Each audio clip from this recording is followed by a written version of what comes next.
Bismillahirrahmanirrahim. Assalamualaikum warahmatullahi wabarakatuh.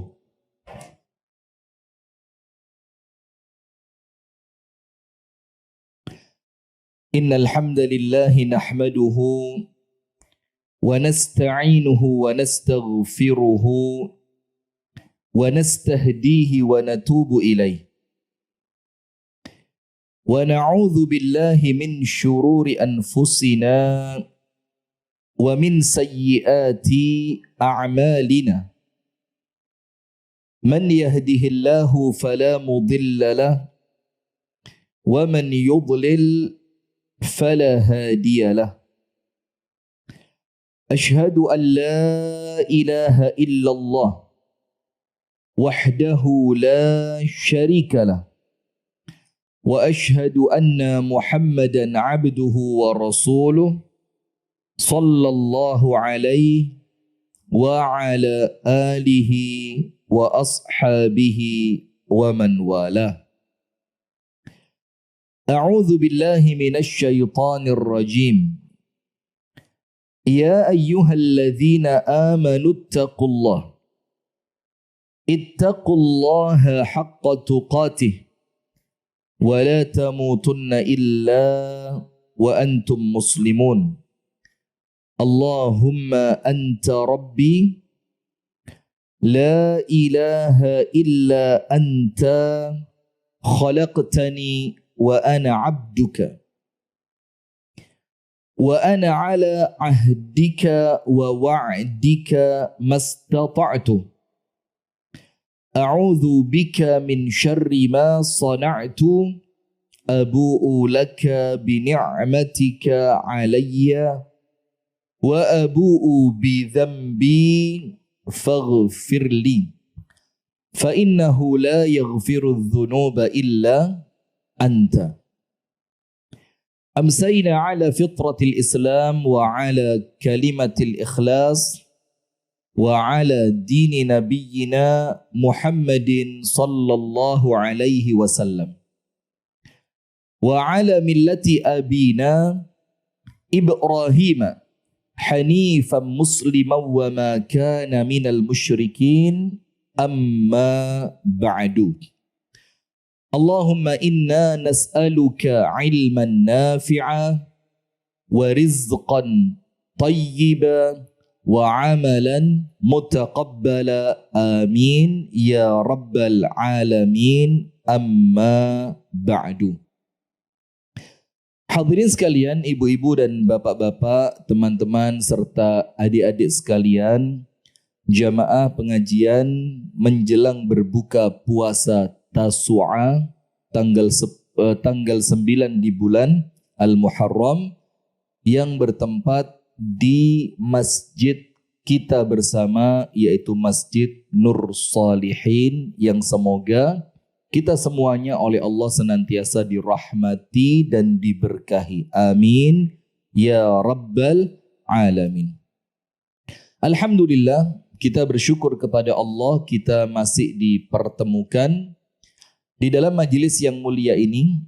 Dan ini saya salah bawa kitab, karena saya lupa saya sudah janjian dengan Habib Yahya, apa famnya? Al-Uqbah. Masih tetap Uqbah. Karena Sabtu depan saya izin lagi.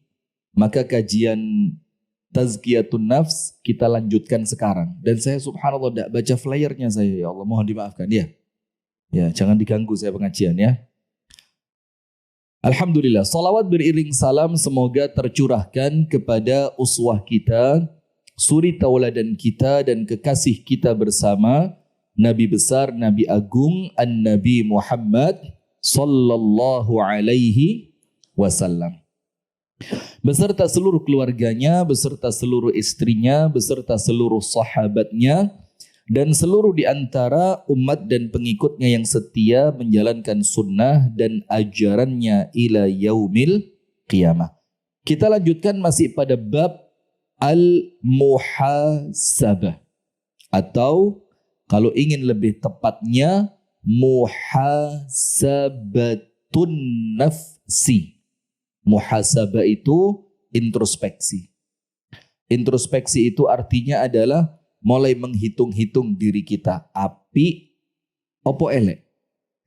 Ibadah kita sudah ikhlas atau masih tercampuri dengan niatan-niatan selain Allah. Nah itu terus. Maka dibilang oleh para ulama, muhasabatun nafsi itu disebutkan oleh mereka apa? Wazifatul umur. Apa wazifatul umur? Kewajiban sepanjang hayat. Jadi terus, tidak ada berhentinya. Terus kita muhasabah. Saya sudah baik atau belum? Niatan saya ikhlas atau belum? Kemudian apa yang saya lakukan untuk mencari ridho dari Allah atau untuk manusia? Apa yang saya lakukan sudah sesuai dengan tuntunan Nabi Muhammad SAW atau belum? Amalan-amalan ini manfaat atau mudarat? Apa yang saya ucapkan lebih banyak baiknya atau lebih banyak buruknya? Itu terus, tidak boleh berhenti, terus dimuhasabah. Nah sekarang kita masuk pada halaman yang ke-100, yaitu pada paragraf yang kedua. Jika orang mukmin kagum pada sesuatu. Nah antum perhatikan itu, ini tempatnya muhasabah. Jika seorang mukmin kagum pada sesuatu, sesuatu di sini antum kasih tanda kurung. Min umuri dunyawiyah, minal umur ad-dunyawiyah. Ketika dia kagum sesuatu dari perkara-perkara apa? Duniawi, jabatan. Jadi komisaris. Komisaris apa? PLN? Jangan. Sekarang komisarisnya saya kenal baik dan beliau insya Allah orang baik. Iya, Masya Allah, Masya Allah. Track recordnya baik. Misalkan saya ditawari jadi komisaris Pertamina. Pertamina batine titi nanggung rugi. Sudah tidak usah lah ya. Pokok perkara-perkara duniawi. Jabatan. Ketika saya melihat ada rumah yang mewah. Kalau normalnya manusia Pak, tidak usah gaya tok. Pasti semua orang suka dengan kemewahan. Ngelihat mobil mahal, siapa yang tidak kepingin? Orang zuhud pun kepingin. Cuma masalahnya kemampuan menahan diri atau tidak mampu. Di situ masalahnya. Kalau kepingin, semuanya kepingin. Allah berfirman dalam Al-Quran, Zuyyina linnasi hubbus syahawati minan nisa'i wal banina wal qanatiril muqantarati minadh dhahabi wal fiddah wal an'ami wal harth dzalika mata'ul hayatid dunya. Apa artinya? Memang Allah jadikan indah pada pandangan mata manusia. Perempuan, emas, perak, kendaraan, perhiasan, sawah dan ladang. Itu semuanya Allah jadikan indah. Maka apa yang Allah jadikan indah tidak mungkin kita pandang jelek, itu tidak mungkin. Maka sekarang masalahnya kemampuan kita untuk muhasabah. Dalam artian di sini ngempet. Kalau setiap yang kita inginkan kita ikuti, ya tidak ada kemampuan ngempet. Nah, ngempet itulah bukan berarti kita tidak suka, tapi kita cek, kita pindahkan dari dunia menuju akhirat. Yang awalnya untuk kepentingan kita, kita pindah menjadi untuk kepentingan agama Islam. Yang awalnya untuk kemanfaatan kita, kita pindahkan untuk kemanfaatan kaum muslimin. Faham gitu? Nah, sekarang kita baca. Itu intinya di situ. Jika seorang mukmin kagum pada sesuatu, artinya sesuatu di sini perkara apa tadi? Duniawi, mobil, mewah, jet, private jet pribadi yang semisalnya. Maka ia berkata, demi Allah, aku suka sama kamu. Seneng. Wong lanang delok wong wedok ayu seneng apa ndak? Wong wedok delok wong lanang ayu seneng. Manusia normal dapat duit 100 triliun seneng. Maka dia ngomong apa? Aku suka sama kamu. Aku seneng sama kamu. Kau memang aku butuhkan. Jadi siapa yang tidak butuh dengan kemewahan? Butuh. Namun apa daya? Aku tidak bisa mendekatimu dan aku tidak mungkin mendekatimu.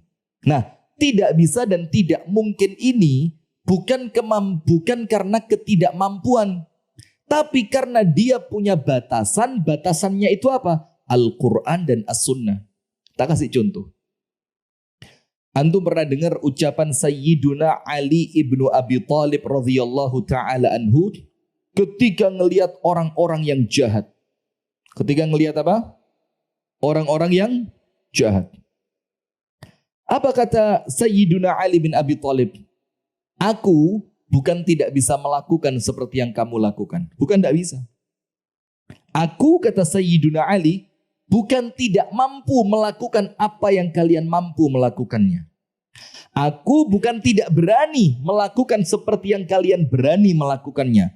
Aku bisa, aku mampu, dan aku berani. Tapi apa? Allah yang menghalangiku untuk melakukan seperti yang kalian lakukan. Coba. Ini kan kemampuan apa? Menahan diri. Dan menahan diri itu muncul ketika kita mampu muhasabah. Dicek manfaat enggak? Untuk akhirat saya baik atau tidak? Allah ridho atau tidak? Nah, perkara-perkara semacam ini yang kemudian perlu senantiasa di muhasabah. Bukan berarti kita tidak suka. Yo jenenge seneng, normale menungso pasti seneng. Tapi orang beriman, dia memiliki kemampuan untuk menahan diri. Nah, terutama ini alhamdulillah banyak yang masih muda-muda ini. Yang masih muda-muda ini. Mumpung si enom, dimpet. Mumpung masih muda, ibadah yang bagus. Mumpung masih muda, belajar sing mempeng.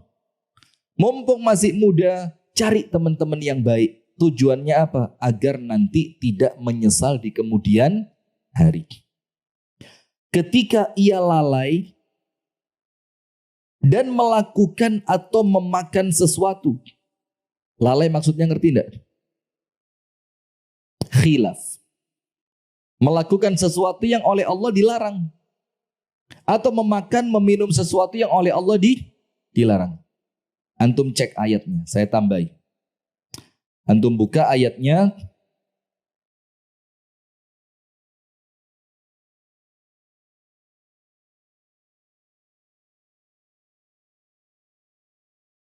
Di dalam Al-Quran, Allah subhanahu wa ta'ala berfirman dalam surah Ali Imran ayat 135. Antum tulis ya, tambahan di buku itu sebagai tambahan penjelasan surah Ali Imran ayat 135.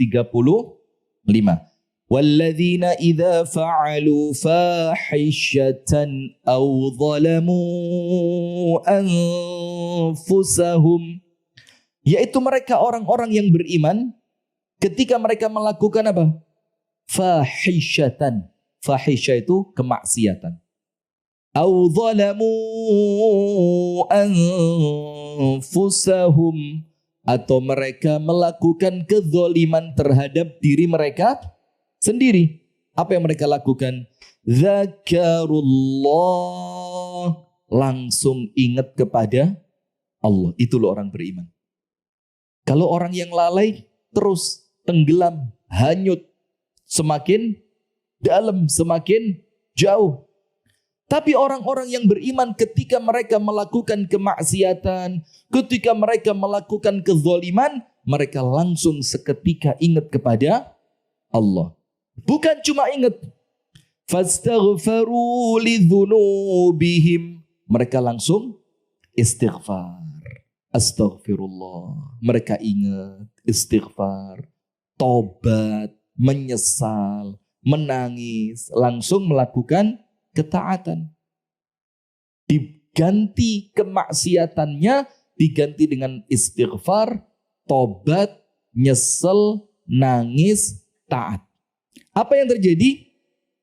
Wa may yaghfiru dzunuba illallah. Dan siapa yang bisa mengampuni dosa-dosa mereka kecuali Allah. Walam yusirru ala ma fa'alu.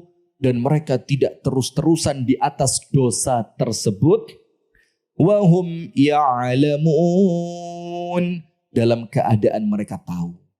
Maksudnya apa? Allah ngasih peluang. Allah ngasih peluang. Dalam ayat yang lain, antum cek.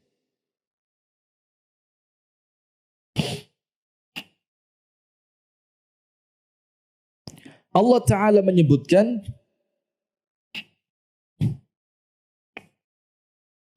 antum buka di dalam surah An-Nahl. Dalam surat apa? An-Nahl. Ayat yang ke-119. Tadi Ali Imran 135. Ali Imran 135 menunjukkan kalau orang beriman bukan berarti dia tidak berdosa. Tapi adalah mereka yang ketika berdosa mereka langsung ingat kepada Allah, istighfar, tobat, berbuat baik. Faham gak? Dan yang bisa menjadikan mereka seperti itu apa? Muhasabah. Sekarang An-Nahl ayat 119. Thumma inna rabbaka lilladzina amilus su'a bijahalah. Kemudian Allah Tuhanmu untuk mereka-mereka yang melakukan keburukan. Keburukan itu apa? Dosa, maksiat. Bijahalatin. Antum buka tafsirnya, bijahalah. Melakukan dosa bijahalatin. Jahala itu dalam keadaan tidak sadar. Tidak sadar itu maksudnya apa? Mereka terkalahkan oleh hawa nafsunya. Apa artinya? Mereka sedang melakukan kelalaian, zalim terhadap diri mereka sendiri. Lalu, thumma tabu min ba'di dzalik. Setelah maksiat langsung tobat. Apa yang terjadi? Wa aslahu. Mereka mengganti perbuatan kemaksiatannya dengan ibadah. Hadisnya apa? Ittaqillaha haitsuma kunta. Bertakwalah kepada Allah dimanapun kamu berada. Setelah itu apa? Wa atbi'is sayyi'atal hasanata tamhuha. Dan iringi kemaksiatan dengan kebaikan sebagai penghapus dosanya. Nah, mengiringi kemaksiatan dengan kebaikan, kebaikan yang dimaksud di sini apa? Dua. Nomor satu, istighfar dan tobat. Nomor dua, ibadah secara umum. Wa fi muqaddimatiha as-salah. Ibadah dibanyakin, baca Quran, zikir, sedekah, dan yang paling utama adalah sholat. Dan yang paling utama apa? Sholat. Antum tahu ceritanya seorang laki-laki di zaman Nabi. Habis ketemu perempuan. Ya Rabbi, ya Tawwab. Ketemu perempuan. Dia lakukan semuanya dengan perempuan itu. Dilakoni kabeh. Kecuali dia tidak sampai hubungan suami istri. Cium, pegang, peluk. Semuanya dia lakukan. Kecuali tidak sampai memasukkan kemaluan pada kemaluan. Setelah sadar, tobat dia. Nangis dia. Ya Allah, kok saya seperti itu? Apa yang dia lakukan? Datang kepada Nabi Muhammad sallallahu alaihi wasallam. Terus dia ngomong apa? Ya Rasulullah, fa'altu kadza wa kadza, qad halaktu. Ya Rasul, saya melakukan ini, saya melakukan itu dengan perempuan tersebut. Aku telah celaka. Wa kaifa atubu ya Rasulullah? Ya apa caranya saya tobat ini ya Rasul? Rasulullah diam. Sampai masuk waktu sholat, kemudian adzan, kemudian qomat, kemudian sholat. Selesai sholat berjamaah, Nabi Muhammad pulang. Sama laki-laki tersebut, Nabi Muhammad SAW tangannya dipegang. Laki-laki itu bilang apa? Ya Rasulullah, qad nasita amri. Ya Rasul, panjenengan lupa urusan saya. Saya tadi tanya ke panjenengan, ya apa caranya saya tobat ini? Saya melakukan ini, itu dengan perempuan tersebut, kecuali saya tidak melakukan hubungan suami istri. Saya nyesel ya Rasul, saya nangis ya Rasul. Ya apa tobat saya? Lah kok panjenengan setelah saya tanya, panjenengan pulang, panjenengan lupa. Apa kata Nabi Muhammad? Saya tidak lupa. Wa idzan, terus bagaimana kata laki-laki itu? Dibilang apa? Ama sallaita ma'ana? Bukankah kamu tadi sudah sholat bersama kami? Apa kata laki-laki itu? Iya, saya sholat bersama panjenengan. Apa kata Rasulullah? Fansharif, pulang aja. Qad ghafarallahu laka dzambak. Dosamu yang tadi sama Allah sudah diampuni dengan sholatmu. Coba. Sampai para sahabat yang lain merasa aneh. Ya Rasulullah, lahu khasah am lana amah. Ya Rasul, sholat itu menghapuskan dosa yang dilakukan sebelumnya khusus untuk orang itu atau umum untuk kita semua? Apa jawabannya Rasulullah? Bali ummati ammah, untuk semua umatku. Wa aqimis shalah zulafan minal laili wa aqimis salata tarafain nahari wa zulafan minal laili innal hasanat yudhhibna as-sayyi'at. Dan dirikanlah salat di beberapa waktu-waktu yang telah ditentukan. Kenapa begitu? Innal hasanat, sesungguhnya kebaikan yang kamu lakukan, yang dimaksudkan salat, yudhhibna as-sayyi'at, menghilangkan dosa-dosa yang telah kamu lakukan sebelumnya. Masya Allah. Ngono kok sik gak sholat. Kok masih tidak sholat. Nah, yang bisa melakukan semua itu apa? Muhasabah. Ketika ia lalai. Nah, sekarang saya lanjutkan. Maaf, An-Nahl 119 ya. Belum dilanjutkan tadi. An-Nahl 119. ثم إن ربك للذين عملوا السوء بجهالة ثم تابوا من بعد ذلك وأصلحوا. Allah itu untuk orang yang melakukan dosa, kemudian setelah itu dia tobat, setelah itu dia memperbaiki diri dengan melakukan ibadah. Inna rabbaka min ba'diha laghafurur rahim. Saya senang baca ayat-ayat begini-begini itu. Nyemangati. Maka untuk orang yang semacam itu, engkau akan menemui Allah, Rabbaka, Tuhanmu, ghafurun. Apa ghafur itu? Pengampun, hilang dosane. Rahimun, apa rahimun itu? Penyayang. Penyayang maksudnya apa? Maha pengasih, gak mungkin mengazab kamu setelah kamu tobat. Ya Rabbi, kok sih gak gelem tobat? Kok sih gak gelem sholat? Keterlaluan. Nah, kemudian maka ketika ia lalai dan ia melakukan atau memakan sesuatu, ia segera sadar, cepet ngerti nih, sadari. Orang beriman itu cepet. Tapi orang yang oleh Allah sengaja dibikin lalai, apa yang terjadi? Allah menjadikan dia lupa. Itu kalau Allah tidak kepingin mengampuni seorang hamba, Allah bikin dia lupa. Dosa, lali, dianggap cilik, gak tobat, lali, mati. Na'udzubillah min dzalik. Tapi kalau orang-orang yang beriman, dosa itu panas di dalam hatinya. Tidak kuat dia berdosa itu. Sampai rasa panas itu mengantarkan dia untuk tobat kepada Allah. Tidak kuat kok ini. Antum tahu imra'atun ghamidiyatun, perempuan ghamidiyah. A'azanallah wa iyyakum ajma'in. Radhiyallahu ta'ala anha. Yang dia berzina sampai hamil. Datang sama Nabi Muhammad, ya Rasulullah, tahhirni, sucikan aku. Rasulullah tanya, ada apa dengan kamu? Diceritain, saya berzina sampai saya hamil. Rasulullah bilang apa? Pulang. Rasulullah suruh apa? Pulang. Dia bilang, tidak mau ya Rasul. Tahirni, hukum saya. Dan hukumannya tidak ringan loh jamaah. Apa hukumannya? Ditanam di tanah, sebatas nutup pundaknya, sehingga leher dan kepalanya kelihatan, kemudian dilempar pakai batu sebesar kepalan tangan sampai wafat. Dan tidak boleh dirahasiakan, semua orang harus lihat. Antum cek.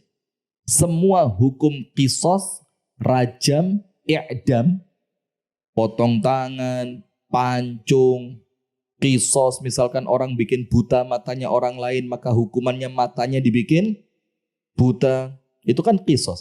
Itu tergantung pemimpin. Kalau pemimpin mau dibikin dilihat banyak orang, boleh. Kalau pemimpin mau dibikin tertutup, tertutup. Hukuman itu, kecuali satu. Zina. Kecuali apa? Zina. Rajam. Maka tidak boleh tertutup, wajib dipertontonkan. Tujuannya apa? Agar orang lain bisa mengambil pelajaran. Itu hukumannya berat. Tapi perempuan itu ngotot minta dihukum. Rasulullah bilang, ya sudah pulang aja. Tidak mau ya Rasul, saya mau dihukum. Sucikan saya. Panas. Dosa itu dalam hatinya tidak kuat dia. Nangis, nyesel dia. Sampai Rasulullah bilang apa? Balik ke sini setelah kamu lahirkan bayimu. Maksudnya Rasul apa? Ojo balik.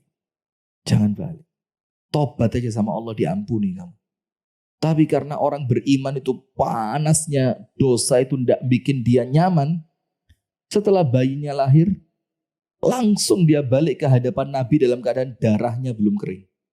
Darah nifasnya itu masih netes. Antum tahu bedanya orang beriman sama orang fasik kalau berdoa, kalau berdosa. Orang beriman itu gak kuat dosa. Orang fasik gak kuat ibadah. Bedanya di situ. Sudah darahnya masih netes, ini perempuan datang sama Nabi Muhammad, dia bilang apa? Ya Rasulullah, qad waladtu, sudah aku lahirkan ya Rasul. Kemudian Rasulullah bilang apa? Balik kamu, jangan ke sini. Balik. Tidak mau dia, tidak mau ya Rasul. Hukum saya. Suruh balik sama Rasul. Apa yang terjadi? Sampai kamu sapih anakmu. Padahal seharusnya nyusoni bayi harus ibunya atau bisa orang lain. Coba lihat itu, Rasul itu tidak kepingin menghukum orang. Kita kok kereng-kereng sekarang. Rasulullah bilang, balik kamu, susui dia. Sampai dia bisa makan roti. Tiap hari nangis perempuan itu ketika nyusui anaknya. Nangis dia. Sambil disusoni, sambil dilatih makan roti. Sampai dalam waktu yang singkat anak itu bisa makan roti.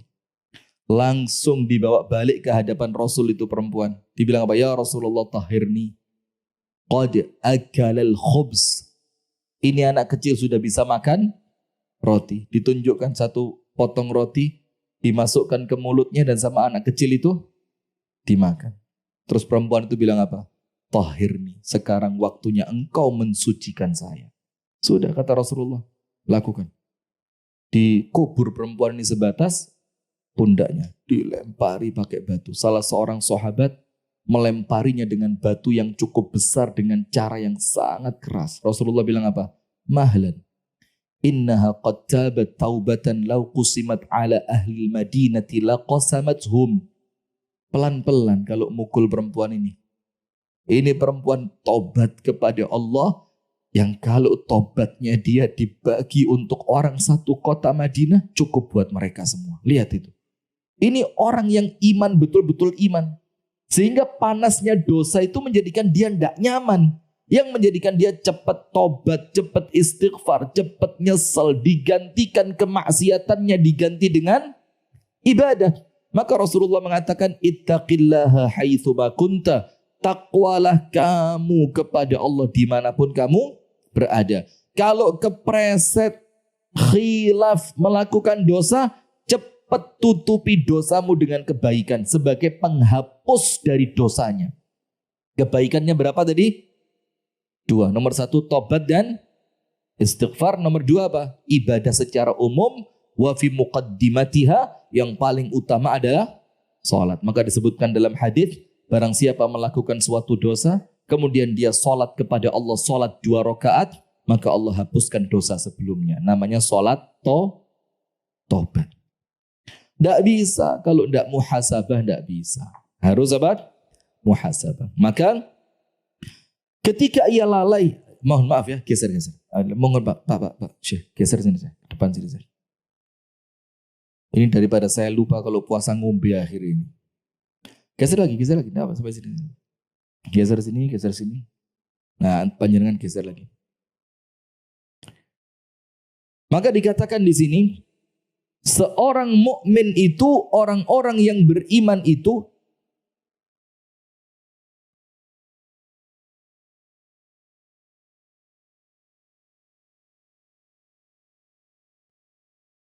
apa yang mereka lakukan? Ketika mereka lalai dan melakukan atau memakan sesuatu, ia segera sadar dan ia berkata, aku tidak bermaksud seperti itu. Jadi katanya dia apa? Jane yo gak kepingin. Jane yo gak gelem. Cuma karena namanya manusia, tempatnya salah, khilaf dan dosa, maka dia terpreset. Lalu ia mengatakan, apa urusanku dengan hal itu? Maksudnya apa? Apa yang saya lakukan kok sampai saya seperti itu loh. Kok sampai saya melakukan ini, maksiat itu. Lalu dia mengatakan, wallahi, saya tidak akan mengulanginya lagi. Itu orang beriman. Nah, orang-orang mukmin adalah sekelompok kaum yang dicegah Al-Quran dari kebinasaan. Itu ucapannya Ali tadi. Iya enggak? Kata Ali, kalau berani, berani. Kalau kuat, kuat. Kalau takut, enggak takut. Cuma saya ini terhalangi dengan syariatnya Allah. Saya terhalangi dengan rasa takut saya kepada Allah. Saya terhalangi dengan perbuatan itu, dari perbuatan itu dengan iling akhirat.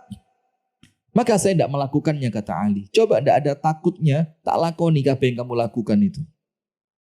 Maka orang-orang mukmin adalah sekelompok kaum yang dicegah oleh Al-Quran dari kebinasaan. Orang mukmin adalah tawanan di dunia. Dunia itu penjaranya orang beriman. Apa penjara itu? Kata ini gak oleh, kata ngono gak oleh, kepingin iki gak oleh, kepingin iku gak oleh. Tapi penjara sing tenanan. Ada penjara yang tidak tenanan, ya ada. Kamarnya dijebol. Jadi 4 kamar dipakai orang. Satu, di dalamnya ada AC, kasurnya empuk, klosetnya sudah mewah. Itu penjara di Konoha katanya begitu. Yang penting bisa apa? Bayar. Di mana itu? Konoha. Dek Kono Tahiyat. Iya, Dek Kono, itu lebih tepat itu ya. Dek Kono Tahiyat. Maka orang-orang yang dicegah oleh Al-Quran dari kebinasaan, orang mukmin adalah tawanan di dunia. Tawanan. Tawanan itu apa? Yo gak iso sak karepe dewe, ada batasan, ada aturan, ada larangan, ada hukuman. Ia berupaya untuk melepaskan diri dari tawanan ini. Tidak pernah merasa aman terhadap apapun sampai ia bertemu dengan Allah. Ini jamaah, ingat betul saya, pengajian saya pertama di rumahnya Pak Desol yang masih di Samratulangi. Pertama saya ngaji di sana. Bukan pengajian ibu-ibu. Kalau tema pengajian ibu-ibu bukan itu. Kalau yang pengajian keluarga yang pertama. Saya punya materi, cuma waktu itu seingat saya tidak di live. As-sayru ilallah. Perjalanan seorang hamba menuju kepada Allah. Dikatakan oleh para ulama, as-sayru ilallah la sayrul abdani walal makan. Jalan untuk ketemu kepada Allah itu bukan perjalanan fisik. Bukan juga perjalanan perpindahan dari tempat menuju tempat. Bal sayrul qulubi. Akan tetapi perjalanan hati. Jadi kalau orang ingin ketemu sama Allah, resepnya apa? Cuma 2. Makso ibadah, ngempet ojo maksiat. Itu 2 ini. Makso ibadah. Dan maaf, ibadah itu kalau tidak dipaksa, ya tidak bisa. Puasa ini coba tidak digembar-gemborkan, menghapuskan dosa 1 tahun. Kira-kira sing poso memang papat. Terus di ngonok nasi gak poso kok. Mana orangnya? kering ini kelihatan, ketoro lek poso, kering. Mana enggak ada kurma ya? Dibagi ya, minumannya dibagi. Mau maghrib bentar lagi. Ya apa caranya? Lanjut aja. Nanti kalau azan ya apa mereka ini? Ya lanjut, bismillah. Nama apa? Maksa ibadah, tahajud. Kalau tidak dipaksa bisa? Bisa pun tidak spesial. Kalau tahajudnya antum tangine otomatis, awake seger, mripate wis gak ngantuk, awake gak kesel, terus tahajud tidak spesial. Yo normal tilapo. Mau mripate gak ngantuk, melek, gak kesel wis mau ngapain? Justru yang spesial itu adalah ketika antum itu ngantuk, meripate perih, awake kesel, sek kepingin turu, tapi kuat maksa untuk sholat. Ya itu untuk ketemu Allah maksa. Ada orang dermawan di dunia ini. Lek gak maksa gak dermawan. Maksa, Pak. Sik.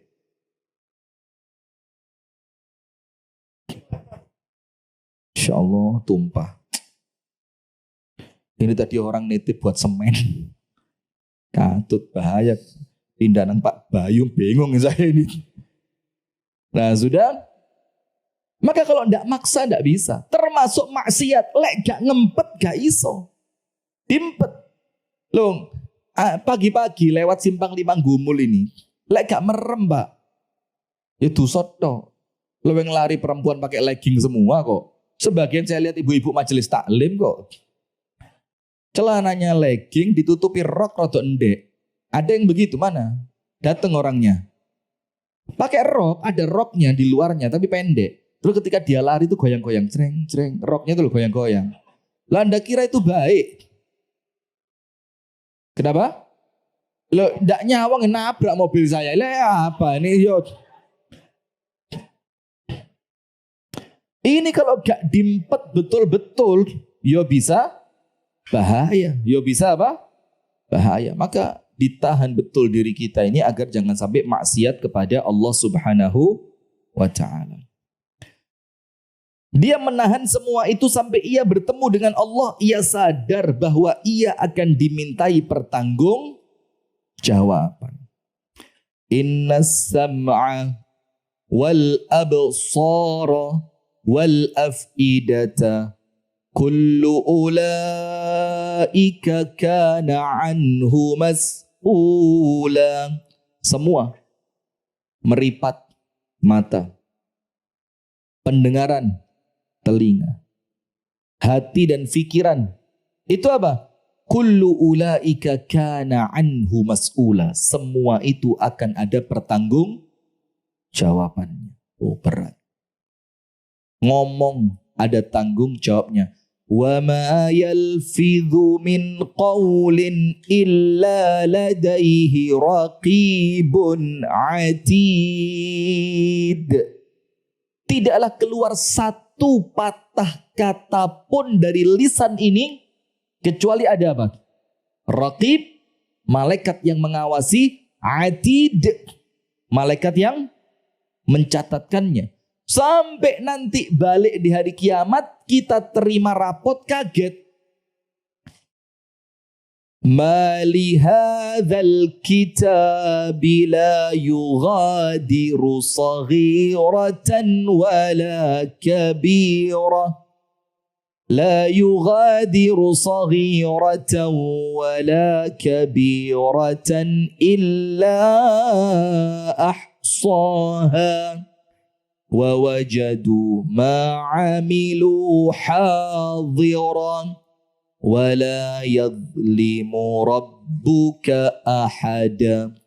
Sampai nanti bangkit di hari kiamat, terima rapot. Nyoh rapotmu. Kita bilang apa? Wih, ini buku apa ini ya Allah? La yughadiru saghiratan wala kabira. Cilik, gede, ketulis kabeh. Wa wajadu ma'amilu hadira. Dan dia melihat apa yang dia lakukan mateng di depan mata mereka. Wala yazlimu rabbuka ahada. Dan Allah tidak akan zalim. Kebaikan dicatat, keburukan juga dicatat. Masya Allah. Jadi tidak macam-macam mereka. Karena mereka tahu. Dan antum tahu hisab itu. Rupiah per rupiah. Detik per detik. Tidak ada hitungan borongan. Borongan is gampang wis ayo. Mulai lahir sampai umur 17. Ayo 17 sampai petang bulu sampai mati. Tidak ada. Detik per detik. Kalau uang rupiah per rupiah. Terus antum mau sembrono di dunia ini. Tidak pernah muhasabah. Tidak pernah ngitung diri. Tidak bisa. Ia sadar bahwa ia akan dimintai pertanggungjawaban terkait pendengarannya, penglihatannya, lisannya, dan seluruh anggota badannya. Semua ditanya sama Allah. Maka ada dua kisah menarik. Yang satu dari Umar. Dari Umar ada dua. Yang satu dari sahabat yang lain. Yang dari Umar apa? Ada dua kisah. Kisah yang pertama. Umar mengatakan, wallahi, demi Allah. Lau annan naqatan, kalau ada satu ekor unta kepreset fi tariqil Yamani, di jalannya negeri Yaman. Umar di mana? Umar di Madinah. Kata Umar, kalau ada satu ekor unta kepreset di Yaman karena jalannya yang buruk, innallaha sa'iluni an dzalik, demi Allah aku yakin pasti aku ditanya sama Allah tentang itu. Hisab. Dihitung mumpung saya urip, biar nanti di sana enteng. Kisah kedua, ingat cerita ibu-ibu di pojok gunung, anaknya nangis kelaparan, ibu itu masak air berisi batu. Masih ingat kan? Terus Umar tanya, Bu, kenapa nangis? Keluwen. Kamu masak apa? Batu. Ibu itu bilang apa? Allahu baini wa baina Umar. Nanti Allah yang menghukumi antara saya dengan Umar. Ibu itu bilang begitu. Umar bilang apa? Dari mana Umar tahu kalau kamu di pojok gunung begini? Apa kata perempuan itu? Ya tawalla amrona thumma yaghfalu anna. Kok enak Umar? Sok-sokan jadi pemimpin kami, kemudian dia lalai dari urusan kami. Dia ngaku pemimpin kami, terus dia lalai dari kami. La, Allahu baini wa baina Umar. Allah antara saya sama Umar. Turun Umar, nangis berbes mili. Nangis. Turun kemana? Ke Baitul Mal. Gendong tepung, gendong minyak, gendong kurma. Apa kata Abu Ubaidah, asistennya? Ya Umar, ahmilu laka ya Amirul Mukminin. Tak gendong nih. Apa kata Umar? Atahmilu wizri amamallahi yaumal qiyamah. Kamu mau gendong dosa saya nanti di hadapan Allah pada hari kiamat? Oh enggak. Apa kata Umar? Ya sudah, biarkan saya yang angkat. Dia angkat, dimasak no, sampai mateng, didulang no. Terus perempuan itu bilang apa? Wallahi kamu lebih pantas jadi pemimpin dibanding Umar. Kamu ini lebih pantas jadi pemimpin dibanding Umar. Terus Umar bilang apa? Idza kana yaumul ghadi, Bu, besok pagi datanglah ke Baitul Mal. Biar dituliskan sama Umar untuk kebutuhanmu setahun dan kamu besok ketemu saya di sana. Gak arti Pak no Umar ini. Coba, itu kisah tentang Umar yang yakin bakal dihisab sama Allah. Baik. Nah terus sekarang ya apa? Motor kecelakaan, jalan berlubang. Dananya kemana? Tidak ada uangnya. Kenapa gaji guru rendah? Kenapa gaji pegawai negeri rendah? Tidak ada uangnya. Tapi BMG ada. Apa? Ya itu maksud saya. Kemudian koperasi hijau kuning ada. Merah putih, ya itu maksud saya ya. Lah kenapa ketika guru kok uangnya tidak ada? Masya. Itu makanya jawab, ya tidak tahu kok tanya saya. Masya Allah. Wes lanjut, ini ngaji kok. Lanjut. Cerita kedua. Seorang laki-laki di zaman sahabat ndak duwe opo-opo blas di omai. Isi rumahnya apa? Meja satu, piring satu, gelas satu, kirbah satu. Kirbah itu apa? Tempat air yang terbuat dari kulit. Meja, piring, gelas, kirbah. Ketika mau mati, nangis gerung-gerung ini bapak. Anaknya kaget. Pak, ada apa? Saya lihat dari panjenengan ini 40 tahun gak tahu telat sholat tahajud. Mau mati kok masih nangis. Apa jawaban bapaknya? Itu kamu lihat meja itu, piring itu, gelas itu, kirbah itu. Kalau Allah tanya saya mau jawab apa? Ya apa? Ya apa terus? Nah, sementara kita lihat sebagian di antara kita sekarang, itu ndak ada ghirahnya untuk agama Allah blas. Urusan bangun dunya tok. Kalau mati apa ndak nyesel kira-kira. Nah, kemudian Malik bin Dinar berkata, semoga Allah subhanahu wa ta'ala merahmati.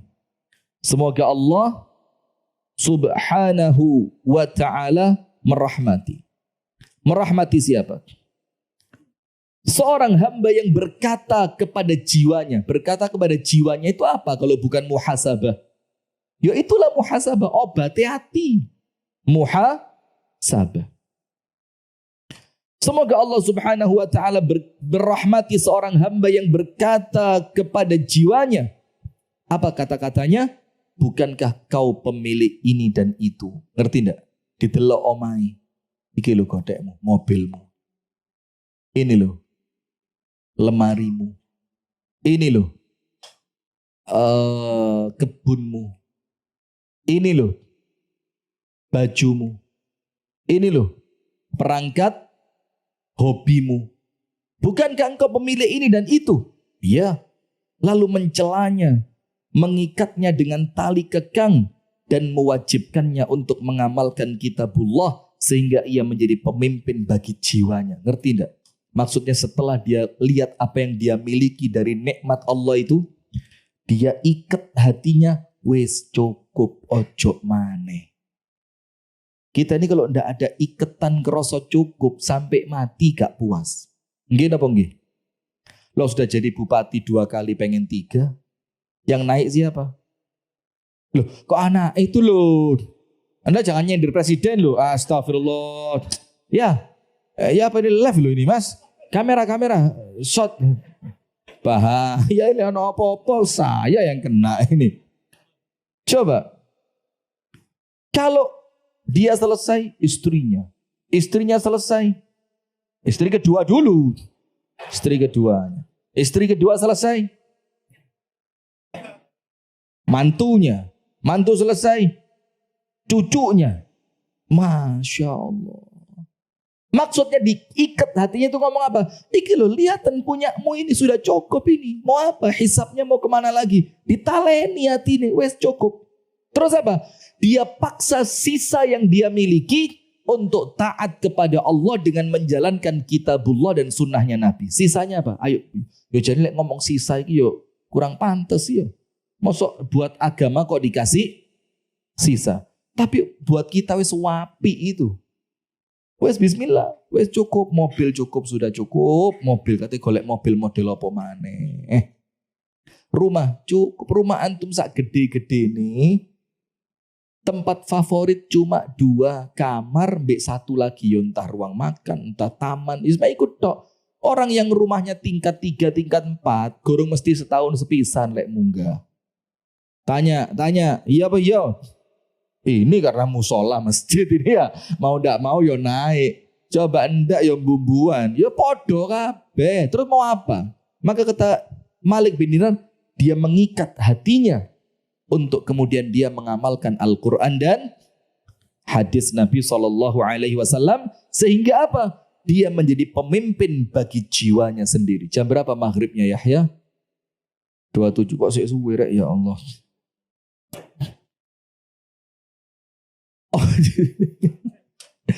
Ini pas air minum taruh depan saya adem mana ya Rabbi. Insyaallah kemeringet rek banyu nih. Allahu Akbar. Nggak ada waktu buat doa dulu gitu apa ya apa? Oh di WA. Oh, iya kak tak enten kak WA ket mang ya rek. Tat jangan lupa door press maghrib 10 menit lagi. Doa jangan lupa. Loh, tak wiling no baru di WA. Sudah lanjut. Maka orang mukmin yang teguh hati dan beriman kepada Allah serta hari akhir tidak boleh lengah. Tidak boleh lengah. Lengah itu apa? Lalai, lupa. Maka terus muhasabah. Diiling-iling. Maka kita sampaikan kemarin. Waktu muhasabah terbaik ada berapa? 3. Nomor 1 menjelang tidur. Nomor 2 di setiap selesai sholat fardu. Dan nomor 3 setiap waktu. Pokok iling muhasabah. Iling muhasabah. Tidak boleh lengah untuk selalu memuhasabah dirinya. Dan mempersempit ruang gerak jiwa dan lintasan pikiran. Apa? Ruang jiwa dan lintasan pikiran itu kalau bahasa kita apa? Angan-angan. Tulul amal. Angan-angan. Kepingin iki, kepingin itu. Karwe kepingin itu dorong entek ajale wis teko. Ya apa? Masih kepingin ini, masih kepingin itu. Belum ini, belum itu. Kalau kepinginnya itu akhirat, saya lumayan. Kepingin masjid tendang tadi, kepingin pondoknya jadi, kepingin panti asuhannya jadi, kepingin ininya jadi, kepingin perpustakaan umumnya jadi. Dia kepingin bangun rumah untuk singgah orang-orang yang tidak punya rumah. Kalau keinginannya akhirat bagus. Tapi rata-rata keinginan apa? Lo ini lo wis sepuh. Sudah sepuh. Masa jabatan baru 2 tahun kurang. Wis mikir 2029. Ya Allah. Oh, kalau tidak cocok dengan saya, ayo kita tanding di 2029. Ya Allah. Sopo jamin panjenengan saya urip. Pak Sony. Wah ya Allah. Nah, maka itulah dunia ini. Kata para ulama apa? Di buku ini. Di buku ini ada. Apa kata para ulama? Ad-dunya ni'mal murdi'ah wa bi'satil fatimah. Jabatan itu sebaik-baik ibu yang nyusoni. Dan seburuk-buruknya penyapih. Ngerti enggak? Kalau pas dapat gak gelem muncul, enak. Seperti anak yang sedang disusui oleh ibunya. Air susunya banyak, dia dipeluk dengan penuh kehangatan. Bahkan kadang-kadang tangannya ibu itu apa? Menimang, ditimang anaknya, dipuk-puk-puk sampai nyaman. Tapi datang waktunya sapih ya apa? Teriak-teriak itu bayi disapih. Dan kata para ulama, seburuk-buruknya penyapih. Artinya apa? Kalau disapih sama dunia, perihnya luar biasa. Kenapa? Wis biasa uripe enak diladeni nandidi. Orang-orang melaku dewe, gak tahu antri, gak tahu. Pak Desol pernah yang dikawal for rider itu. Saya pernah dulu. Saya ini ketua Kadin belum pernah. Iya, segelak kira-kira gak ngaku aja. Maka begitu. Jadi dia menahan diri dari gerak jiwa dan lintasan pikiran. Jangan sampai panjang angan-angan. Sepanjang-panjangnya angan-angan panjenengan diputus dengan kematian. Ente. Saya mati mau apa? Sebentar lagi nih kelihatan mukanya mulai pucet kabeh. Sebentar lagi. Ini pucet karena lapar kayaknya ya. Poso. Setiap hembusan nafas kehidupan merupakan mutiara berharga yang bisa digunakan untuk membeli salah satu simpanan dengan kenikmatan yang tiada pernah habis untuk selamanya. Ngerti tidak? Jadi orang beriman itu setiap hembusan nafasnya itu modal untuk membeli akhirat yang kekal selamanya. Ngerti maksudnya? Kalau jangan dikatakan nafas. Katakan apa? Detik saja. Cek lebih gampang. Setiap detik yang Anda miliki, itulah uang yang termahal, harga yang termahal untuk membeli kenikmatan akhirat yang mahal dan selamanya. Jadi setiap tarikan nafas ini kudono api zikir, istighfar, tobat, kebaikan. Iya, gak usah diparani. Iya. Wah, diparani, astagfirullah. Iya. Monggo Bu, siapa yang mau ini? Siapa yang mau? Monggo, panjenengan ambil. Iya. Ya, tolong ya. Ibu jilbab hitam tembok itu. Sudah telat, sudah keduluan. Sabaqa biha Ukasyah. Keduluan Ukasyah. Laki-laki siapa yang mau? Jawab dulu. Jawab dulu. Jawab dulu. Jawab dulu. Loh, bukan tidak adil saya. Kalau perempuan harus disayangi. Kalau laki-laki disayangi, medeni saya. Ayo saya jawab. Tadi surat apa? Saya nyebut ada 2 surat tadi. An-Nahl dan Ali Imran. Wow, pinter, Masya Allah. Antum kok pinter itu bagaimana ceritanya? Moga saya barakallahu fik. Jazakallah khair. Sudah? Nah, maka di sini disebutkan apa? Di setiap hembusan nafas kita itu ada harga yang sangat mahal. Jangan sampai disia-siakan. Karena apa? Ayo terus muhasabah dihitung. Umur kari piro. Amalan wis api opo? Durung. Sedekahnya sudah banyak atau masih sedikit. Tabungan untuk akhiratnya sudah ada atau belum. Kalau maksiat sudah tobat atau belum. Kalau dapat nikmat sudah disyukuri atau belum. Itu yang dapat kami sampaikan di sore hari ini. Semoga ada manfaatnya. Insya Allah kita lanjutkan pada pertemuan yang berikutnya mengenai apa? Beberapa jenis muhasabah. Barakallahu fikum. Subhanakallahumma wa bihamdika asyhadu an la ilaha illa anta astaghfiruka wa atubu ilaik. Kurang lebihnya saya mohon maaf. Assalamualaikum warahmatullahi wabarakatuh.